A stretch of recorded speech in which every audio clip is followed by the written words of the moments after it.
പിന്നെ നാണക്കേട് കൊണ്ട് രണ്ടെണ്ണം പുറത്തിറങ്ങില്ല. മനസ്സിലായോ?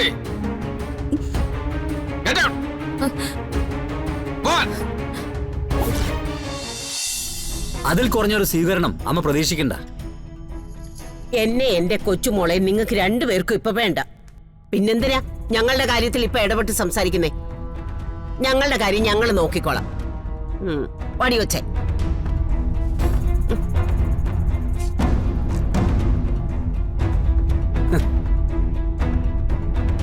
തോറ്റുപോയ ക്ഷീണം മറികടക്കാനുള്ള ശ്രമമാണ് അശോതെ, അല്ലാതെ വേറെ ഒന്നുമില്ല. കുറച്ചു കാലമെങ്കിലും ഈ തോൽവിയുടെ പേരിൽ അടങ്ങി ഒതുങ്ങി കഴിഞ്ഞാ മതിയായിരുന്നു.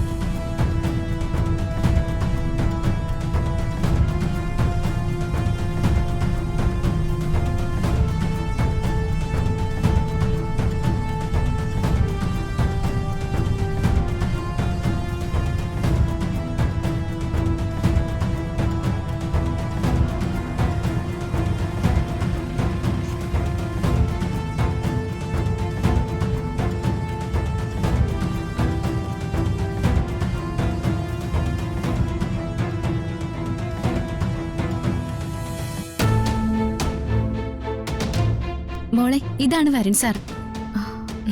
മോൾക്ക് പേടിയുണ്ടോ? ഞങ്ങള് വന്നത് മോളെ സഹായിക്കാനാ. മോളുടെ മനസ്സിൽ എന്താ ഉള്ളതെന്ന് വെച്ചാൽ തുറന്നു പറഞ്ഞോളൂ. സിയെ നിങ്ങളെ അപമാനിച്ചെന്ന് അമ്മ പറഞ്ഞു. മോളെ, ഒരിക്കൽ കൂടി സിയെ കണ്ട് ആ പരാതിയിൽ കേസെടുപ്പിക്കാൻ പറയാൻ പറ്റുമോ മോൾക്ക്? അപമാനിക്കപ്പെട്ടത് ഞാനാണ്. അന്നത്തെ സംഭവം മാത്രമല്ല, അതിനുശേഷവും അവനും കൂട്ടുകാരും കൂടി എന്നെ കളിയാക്കി പലതും നടത്താൻ ശ്രമിച്ചു, ഭീഷണിപ്പെടുത്തി.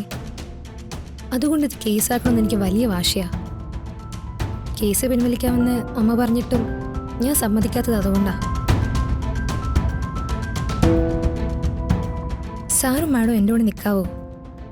എന്തിനു വേണമെങ്കിലും ഞാൻ തയ്യാറാ. മോളെ, ഒരു കാര്യത്തിൽ നിന്നെ ഞാൻ സമ്മതിച്ചു. ഒരു തെറ്റിനെ തുറന്നു തീർക്കാൻ ധൈര്യം കാണിക്കുന്നുണ്ടല്ലോ. ഇക്കാലത്ത് പെൺകുട്ടികൾക്ക് വേണ്ടത് ഈ ധൈര്യം. മൃദുലേ, വരും, നമുക്കിപ്പോ തന്നെ സ്റ്റേഷനിലേക്ക് പോവാം. ഞങ്ങളും കൂടെ വരാം. സിഐ ഞങ്ങളും തമ്മിൽ ചെറിയൊരു ഇഷ്യൂ നടക്കുന്നുണ്ട്. അതുകൊണ്ട് നിങ്ങളുടെ കൂടെ അയാളുടെ മുൻപിലേക്ക് ഞങ്ങൾ വരുന്നില്ല. ഞങ്ങൾ സ്റ്റേഷന്റെ പുറത്ത് തന്നെ ഉണ്ടാവും. അത് മതി സാർ, ഞാൻ മോളെയും കൊണ്ട് പൊക്കോളാം. ധൈര്യമായിട്ട് വാ. ചോദിക്കാൻ ആളുണ്ടെന്ന് തോന്നിയാൽ തെറ്റ് ചെയ്യുന്നവർക്ക് അത് നിർത്താൻ തോന്നും. മോളെ ആരെങ്കിലും ഉപദ്രവിച്ചിട്ടുണ്ടെങ്കിൽ അവരെ നമ്മൾ ശിക്ഷിച്ചിരിക്കും.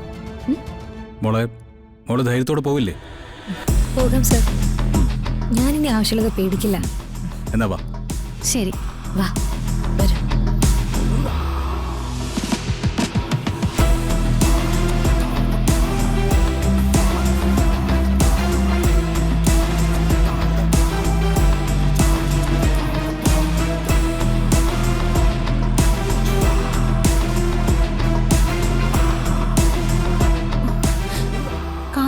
കൈവിട്ടു പോയല്ലോ മുത്തശ്ശി. എല്ലാം കഴിഞ്ഞ് ജയിക്കുന്നതിന്റെ വക്കീൽ വരെ എത്തിയതാ. കഷ്ടകാലം വന്നപ്പോ എല്ലാം തിരിഞ്ഞു കൊത്തി. CI സാറ് പറഞ്ഞതുപോലെ കോടതിയിൽ പോയി ചെറിയച്ഛന് അനുകൂലമായിട്ട് മൊഴി കൊടുത്ത എന്ത് ധൈര്യം നമുക്കുള്ളത്? കോടതി കുറ്റക്കാരിന്ന് പറഞ്ഞ് എന്നെ ശിക്ഷിക്കില്ലെന്ന് ഉറപ്പുണ്ടോ? എടി, അതൊക്കെ അവര് നോക്കിക്കോളും. ആ കാര്യത്തിലൊന്നും ഒരു സംശയം വേണ്ട. രാധികയും വരുണും സുഖമായിട്ട് ജീവിക്കുന്ന ആലോചിക്കുമ്പോ ഉറങ്ങാൻ കിടന്നിട്ട് കണ്ണടയ്ക്കാൻ പറ്റുന്നില്ല മുത്തശ്ശി. കണിമംഗലത്ത് ചെന്ന് കയറാനും പറ്റുന്നില്ല.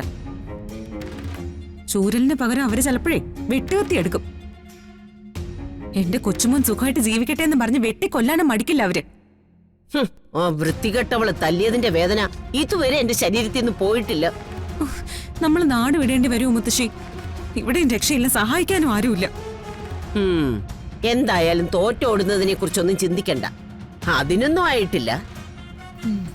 ഒന്നുമില്ലെങ്കിലും ഇത്രയും കാലം ഇത്രയും ശക്തിയുള്ളവരായിട്ട് നമ്മൾ വട്ടം കറക്കിയില്ലേ? എടി, മനസ്സൊന്ന് അടങ്ങുമ്പോ ഒരു മാർഗം നമ്മുടെ മുമ്പിലേക്ക് വരും. ഈ കിട്ടിയതിനൊക്കെ അപ്പം നമുക്ക് തിരിച്ചു കൊടുക്കണം. എനിക്ക് പ്രതീക്ഷയൊന്നുമില്ല. എടി, നീ കേട്ടിട്ടുണ്ടോ മോളെ, പ്രതീക്ഷകൾ അറ്റുപോകുന്നിടത്ത് പ്രതീക്ഷിക്കുന്നവരാ ജയിക്കാൻ പോന്നേ. ഞാൻ അങ്ങനെയാ. ചുറ്റുമുള്ള വാതിലുകൾ അടഞ്ഞു കഴിയുമ്പോ അത് ചവിട്ടി തുറക്കാനേ ആരെങ്കിലും ഒരാൾ വരുമെന്നുള്ള പ്രതീക്ഷ.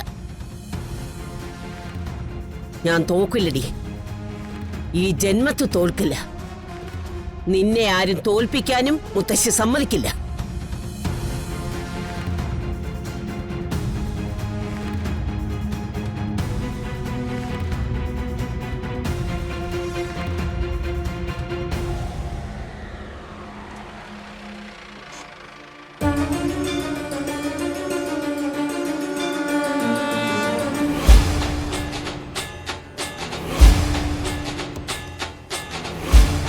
നിങ്ങൾ ചെല്ല്. വാ പോവാം.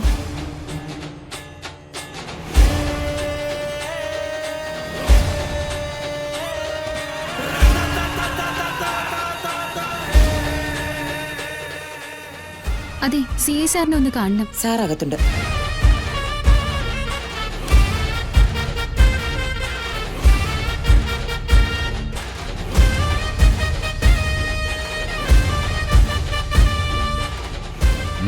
എന്താ? സാർ, ഞങ്ങൾ തന്ന പരാതിയുടെ കാര്യം അന്വേഷിക്കാൻ വന്നതാ. ആ പരാതിയുടെ കാര്യവും പറഞ്ഞ് ഇനി ഈ സ്റ്റേഷനിലേക്ക് വരാൻ പാടില്ലെന്ന് രണ്ടുപേരോടും ഞാൻ അന്ന് പറഞ്ഞതല്ലേ? അറിയുമ്പോ സാർ, പരാതി സ്വീകരിച്ച് അതങ്ങ് റെസിപ്റ്റ് കിട്ടണമല്ലോ. സാർ അതങ്ങ് തന്നാ മതി. ബാക്കിയുള്ള കാര്യം ഞങ്ങൾ നോക്കിക്കോളാം. ആരാടി ഇതിന്റെ നിയമം പഠിപ്പിച്ചത്? ആർക്കാടി നിന്നെയൊക്കെ കൊണ്ട് യുദ്ധം ചെയ്യിക്കാൻ എത്ര താല്പര്യം? സാർ എന്തിനാ ഇങ്ങനെ സംസാരിക്കുന്നത്? അത് ഞങ്ങളുടെ അവകാശമല്ലേ? ഓ, അവകാശോ? പോലീസ് സ്റ്റേഷനിലൊക്കെ നിനക്കൊക്കെ എന്താടി അവകാശം? ഇവിടെ അവകാശവും അധികാരവും എനിക്കാ. ഞാനാ പറയുന്നത്. നീയൊക്കെ അങ്ങനെ ഒരു പരാതി തന്നിട്ടില്ല. നിനക്കൊക്കെ റെസിപ്റ്റ് തരാൻ ഞാൻ ഉദ്ദേശിച്ചിട്ടുമില്ല. ഇറങ്ങടി പുറത്ത്. ഇറങ്ങാറില്ലടി പറഞ്ഞത്. പറ്റില്ല സാർ. തന്ന പരാതിയുടെ റെസിപ്റ്റ് കിട്ടാതെ ഞങ്ങൾ ഇവിടെ നിന്ന് ഇറങ്ങില്ല. ഇറങ്ങാറില്ലടി പറഞ്ഞത്. അമ്മേ, സർ സർ നോ. എന്നെ അമ്മയൊന്നും ചെയ്യരുത്. മാറിക്കാൻ പറഞ്ഞില്ലേ? നീ ആരോടി? സർ, അയ്യോ പെൺകുട്ടിയാണ് പോലീസ് സ്റ്റേഷനിലിട്ട് പെരുമാറിക്കൂടാ എന്നുള്ള നിയമമൊന്നും ഞാൻ നോക്കില്ല. മനസ്സിലായോടി? കണ്ണി കണ്ണുമാർക്കൊക്കെ കേറി പിടിക്കാൻ നിന്ന് കൊടുത്തിട്ട് ആരും പേടിയില്ലാതായി. ഇല്ലടി? സാറേ വിട്, സാറേ സാറേ വിട്, എന്റെ മോളെ വിട്. സാറേ വേണ്ട സാറേ.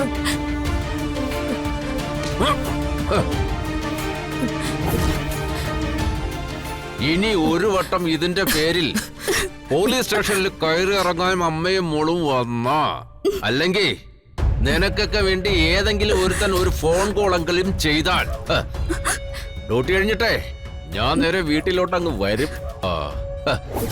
പിന്നെ ചോദ്യം ചെയ്യലും ശിക്ഷയൊക്കെ അമ്മയ്ക്കും മോക്കും ഒന്നിച്ചായിരിക്കും. പിന്നെ നാണക്കേട് കൊണ്ട് രണ്ടെണ്ണം പുറത്തിറങ്ങില്ല. മനസ്സിലായോടി?